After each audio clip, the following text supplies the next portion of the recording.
Bonjour, je m'appelle Batal Karimi, je suis directrice scientifique du bureau d'études Novasol Expert, qui est un bureau d'études qui a été créé à l'initiative de l'INRAE, et plus particulièrement de l'INRAE de Dijon, pour transférer les outils et l'expertise qui a été acquise à l'INRAE de Dijon et accompagner les agriculteurs dans la transition agroécologique.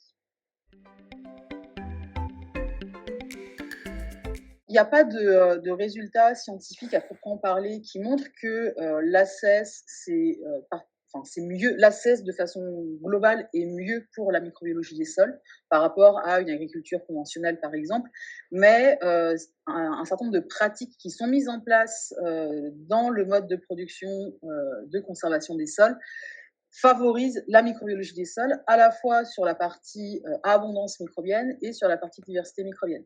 Comme par exemple le fait que les sols soient couverts la majeure partie de l'année. Ça, c'est quelque chose qui est fondamental parce que ce qui a été montré, c'est que des sols nus jouaient en la défaveur de la vie et de l'activité microbienne des sols.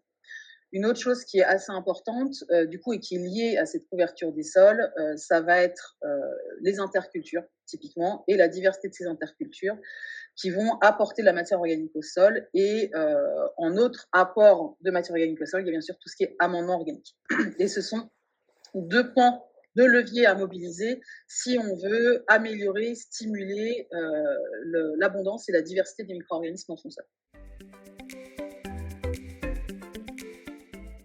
Les mesures de microbiologie, le diagnostic microbiologique des sols, il est important parce que du coup, l'objectif des agriculteurs, c'est bien sûr d'améliorer leurs pratiques, d'améliorer d'un point de vue économique, d'un point de vue aussi temps de travail, effort, mais aussi d'un point de vue environnemental. Et pour pouvoir améliorer ces pratiques, changer ces pratiques, il faut un diagnostic initial. Et maintenant, le diagnostic microbiologique, il est finalement un des éléments clés pour connaître l'état de ces sols, les besoins de ces sols, les limites de ces sols à un temps donné, pour par la suite choisir les bons leviers à actionner pour améliorer la qualité globale de son sol.